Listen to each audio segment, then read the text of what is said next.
Olá, estamos aqui estudando a Bíblia mais um dia. E hoje o capítulo que veremos é 2 Samuel 17.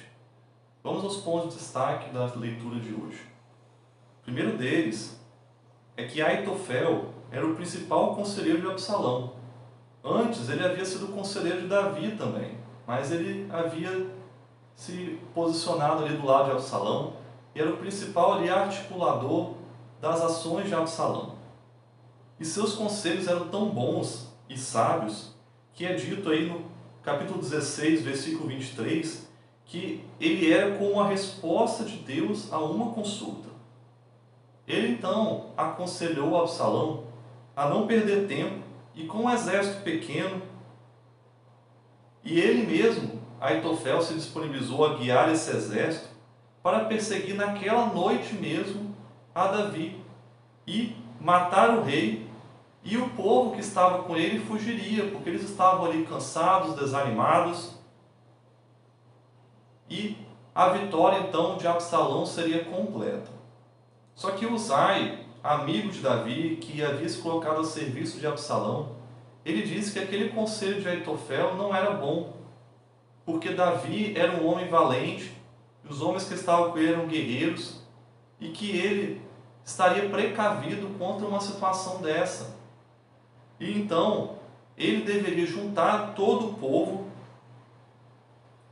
e ele mesmo, Absalão, guiar o povo a uma guerra para massacrar Davi, os pequenos homens, os poucos homens que estavam com Davi, e obter uma vitória completa, para que todo o povo visse então e aclamasse Absalão como o novo rei.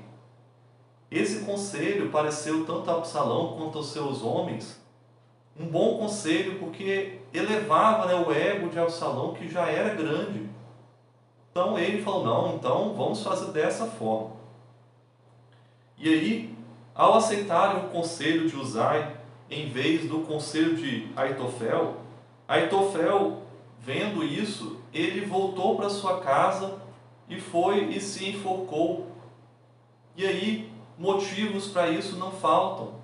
Talvez ele viu que não era mais ali aceito os seus conselhos, não tinha mais serventia.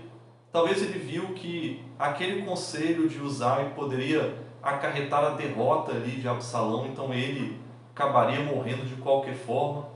Mas nada isso justifica a atitude dele do suicídio. No segundo ponto, nós vemos então que Uzai aproveitou esse tempo que ele havia ganho para os preparativos de Absalão para a guerra e aproveitou para enviar uma mensagem para Davi através do Aimaas e Jontas, dois filhos ali dos sacerdotes.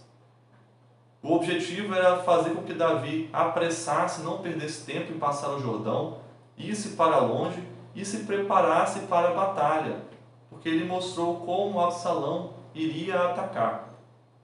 E aí a gente vê como que acontecia essa transmissão de mensagens, né? Uma criada ia até fora da cidade, se encontrava com os dois e eles então corriam e passavam a mensagem para Davi.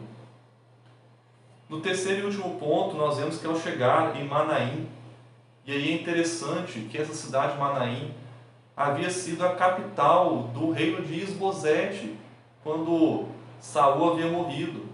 Isbosete havia ido para Manaim e Davi estava em Hebrom, e então Manaim havia sido essa capital de Isbosete.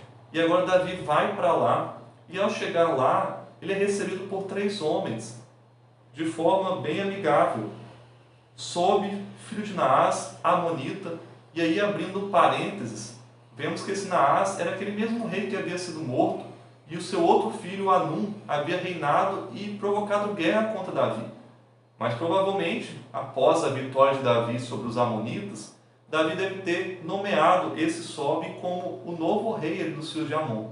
Então ele foi ali ajudar Davi.